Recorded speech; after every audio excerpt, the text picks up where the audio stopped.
Just to show you how stupid I can be, we were packing on our hands and knees on a hard concrete floor, and I had this brainstorm, and as I said to the person next to me, this packing is killing me, my back hurts, this is killing my knees on this hard cement floor. And the person said, yeah, I know what you mean. And I said, you know what we need?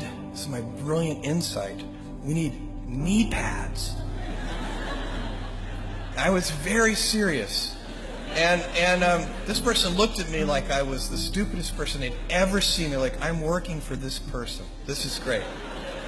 And said, what we need is packing tables. And I looked at this person, and I thought that was the smartest idea I'd ever heard. The next day we got packing tables, and I think we doubled our productivity. That early stage, by the way, of Amazon.com, where we were so unprepared, is probably one of the luckiest things that ever happened to us, because risk is a necessary component of progress.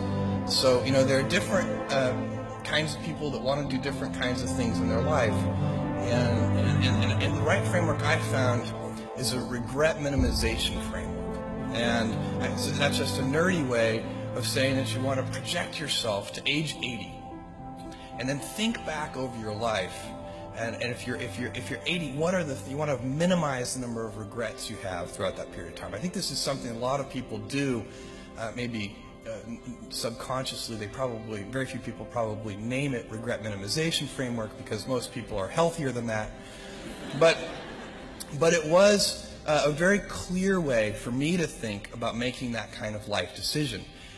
And the way it helped was, I thought, okay, if I go do this thing and participate in this thing called the internet that I genuinely believe is going to be a big deal, and if I fail, am I going to regret having tried and failed? And I knew the answer to that was no.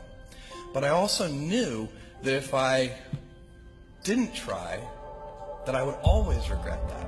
I would always wonder, and it would haunt me. You can't follow the fashion when you're trying to do a startup company, or I think really anything in life. But you have to, as an entrepreneur, if you're gonna build a company, make sure that you are focused on something you're passionate about.